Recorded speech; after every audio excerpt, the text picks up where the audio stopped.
Afternoon and welcome to the Zohra Ahmad Chaudhary Cricket Stadium. We're here for the first ODI of the Dutch-Bangla Bank Test Series, one-day series between the Sri Lankan team and the Bangladesh team, and it's a lovely afternoon here. We're all looking forward to a very, very good match. Alongside me, Fawaz Maroof, good afternoon to you. Good afternoon, Hussain Bhai. Well, and it is a nice day. It is a bit warm, but looking forward. A match starting during the day, ending in the evening, so all to play for both the teams. Yeah, definitely warmer than Sylhet. You can feel as soon as you come to the grounds, it's more muggier, more humid. And I reckon it's a good series to go into. Sri Lanka winning the T20 series, so the home team, I'm sure they want to bounce back.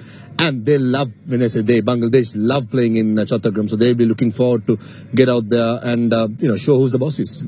Yeah, they've got a good record here, 60% win record. Let's have a look at what has transpired. The T20 series done and dusted in Sylhet, and now we're starting the first ODI, and day after tomorrow there's one to go and a couple of days gap, and then there's the third ODI. And of course, we finish off with the two test matches, one in Sylhet and one in Chattogram. So long schedule. We're in the second phase here in Chattogram and really looking forward. I'm sure everyone watching will be looking forward to a good game. The teams started arriving. There've been a few changes in the squads, Maha. Definitely. I think Sri Lanka, they got about 4 or 5 changes, change of personnel when it comes to the team, as well as some management changing as well. So Sri Lanka lately have been doing well in ODI series. They beat Zimbabwe, they beat Afghanistan at home. So this will be a different test for the entire team. And the other side of the coin is that Bangladesh have not really done too well in the recent past. Their match against Sri Lanka in the World Cup was a win for Bangladesh, but other than that, they've lost 2 series back-to-back to New Zealand and Afghanistan. So something for them to work on, particularly take their home advantage into account. Absolutely, but if you ask me, I would still say Bangladesh will start as favourites. At home, playing at Chattogram, they know the conditions very well. They got the right personnel, they got the experience in Mushfiqur Rahim coming into the team. So I reckon it's just a matter of getting few things right and change of fortunes for Bangladesh. Absolutely, they'll be looking forward to that. The question is, do you always depend on your stalwarts? We know Mushfiqur Rahim, Mahmoodullah Riyad, Shakib Al Hasan is not here. And Najmul Hussain Sham, they're a little out of touch with the bat. He'll try and lead from the front. Ideally, we would like to see Shanto, players like Tawhid Hridoy, the 2 upcoming players for the future to step up, as well as you need Mahmoodullah Riyad's experience, especially batting at number 6 and 7 to close off games. Mushfiqur Rahim, we all know how good form he's been in, especially in the BPL as well. So I reckon it's a mix between experience and youth, but as you correctly said, it has to be a balance. And most of the time, if the seniors can guide the juniors, and if they can take that responsibility of finishing games, I think that's what you want as a nation. So that's where I reckon the players like Shanto, Hridoy, all these players, even Mehdi Hasan Miraj, have a huge role to play. And talking about balance, Sri Lanka seem to have that balance. They have very emphatic wins against the Afghanistan team in the recent past, and that is where they'll get the confidence in going into this ODI series. So absolutely, I think players like Angelo Matthews, Dasun Shanaka, who played in the World Cup, and then all of a sudden a lot of changes happened. A couple of new players coming in, they got the opportunity, they grabbed the opportunity with both hands. So this is where Sri Lanka has done really well in the last 2 months. But as I said, this is going to be a different test of character and as well as skills. We're talking about characters. There's one character in the Bangladesh team, Mehdi Hasan Miraj, who may be an important cog in the wheel for the Bangladesh team. Let's catch up with Russell Arnold when he talked to him. Mehdi Hasan Miraj with me, Chattogram. You have fabulous memories, I'm sure. Yeah, definitely. It was an excellent memory for me. Against Afghanistan, I got 86 runs maybe, and that was good partnership, me and Afif. So that was my first big partnership for the international, the ODI. And under pressure as well must have been fabulous. Now 2022, you had a very, very good year, but 23 not as good. Do you feel the same? Actually, 22, that was my great years from me, because of I also played so many ODI series, and I did very well. Especially, I think about like Indian series. I got 2 man of the match, and I won the series. So that was my most important series for me, and hope that 2003 is little bit quiet, because the performance always ups downs. You can't go in the one way. So we just think about like that.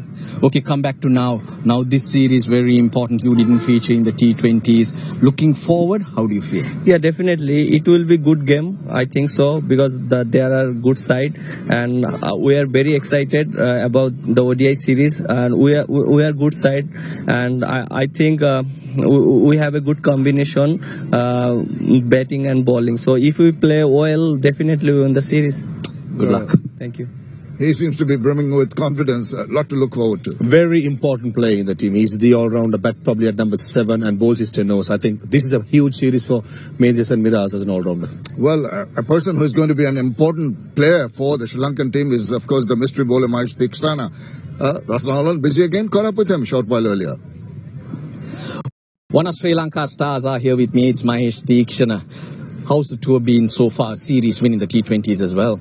It's actually really good. The wickets, I thought personally, we little bit turn wickets, but in here in Sylhet there's a dew factor also there, and the wickets are really good for the batters. So I'm actually learning a lot from this series. You started at T20. That seems to be your favoured format. Is that fair to say? No, I really like the red ball as well.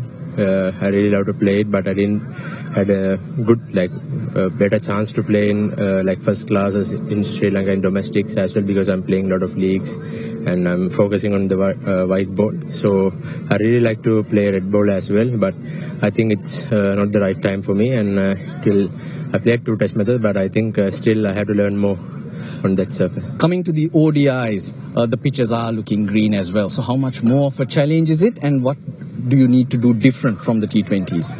I think the learn thing from the T20s, I think we have to bowl a lot of with discipline on the wickets that we played in T20s. I think in Chittagong, in this wicket was also the wickets are really flat. It seems to be flat, but I think the best thing that we should do is not attacking all the time. We just have to be smart on these wickets. I think in the 10 overs, if we went for 2 wickets with 50 runs, I think it's really great in these wickets. Always enjoy watching you bowl. Good luck. Thank you. Well, it's good to see the attitude of Mahesh Theekshana. He's prepared to play all formats of the game. Absolutely. He made the test debut against Australia, but really couldn't make a mark. But I feel he still has a big future in red ball cricket as well. Well, the pitch will definitely play an important part. It's a new ground coming from Sylhet. The players will have to have a look at it. But before the players and alongside the players, someone who had a look at it was Raslan. These are his impressions. We're here at Bangladesh's most successful venues. Now, I'm mentioning this in relation to minimum 10 ODIs played. 60% they win here, and they win chasing.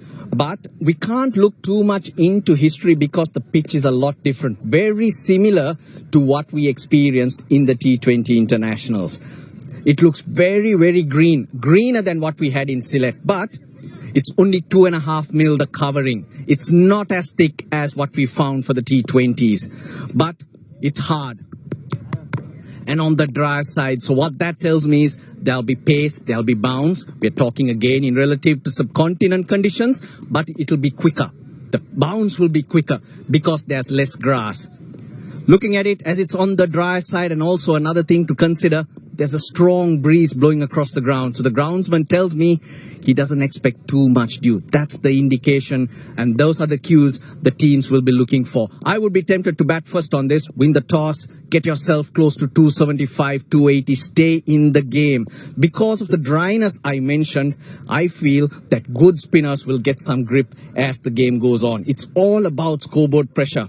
The outfield, lightning quick, and it's about a 62-meter hit and a 64-meter hit on the other side. So they're not big boundaries, so runs on offer. You just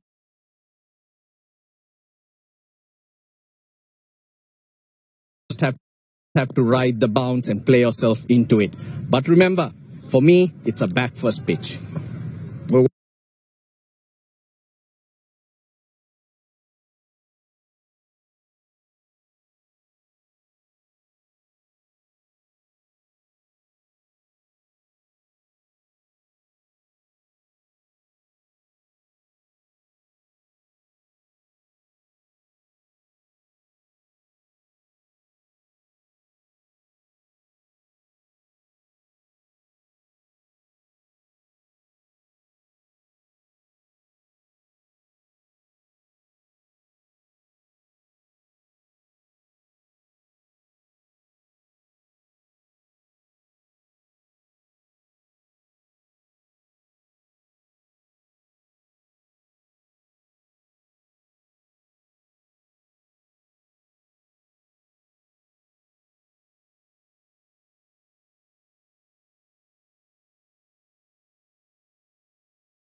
who is going to bowl first because the toss is coming on, and short while earlier, Atar Ali Khan was down there with the two captains and the match referee.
I think there's no surprise at all under the conditions. I think the best is to bat first and put the runs on the board and try and defend it. It's going to be the same pitch. It's not going to change much, but just that scoreboard pressure can be the major difference between the both teams. All right, thanks for your thoughts, Maha. Now we're all set for the action to begin. Let's go and join our first set of commentators. Yeah, this is a format that Bangladesh feels that they can go and play some really good cricket. In the huddle, they'll be bowling first. Remember, Kusal Mendes won the toss and decided to bat first. And a right decision, because this venue has been at times superb for batting. It is also important for them to realize that how to utilize the white new ball. They have had success in the past for Bangladesh. And they'll be up against a quality side, a side which have gone on to win that series, the T20 International Series, 2-1. Sri Lankan will be oozing with confidence as I say hello to Russell Arnold. Good afternoon, everyone. Sri Lanka, a few changes from the T20 Internationals. The top order pretty much the same. Pathum Nissanka, he comes in to open the batting in tremendous form. Janit Liyanage in the middle order. And with the fast bowlers, the extra pace of Lahiru Kumara and Pramod Madhushan added on to Dilshan Madhushankar. Right, this is what Bangladesh have picked up. Nazrul Shanto. Yes, watch out for Sumbo Sharkar. Remember, he smashed 169 in that game against New Zealand, in New Zealand. Tawhid Rido has been excellent, but also Mushfiqur Rahim, outstanding with the bat. Mahmudullah comes back in the side. They've gone in with 5 frontline bowlers, 3 seamers and 2 spinners. Yeah, you mentioned Pathum Nissanka recently picked up a double 100. That's his highest score. 210, an unbeaten 210. The first one from Sri Lanka to do so. What a tremendous knock that was. And an unlikely player, meaning he's not that power factor type of batter who'll go on and score big runs, but he's getting better and better. Avishka Fernandez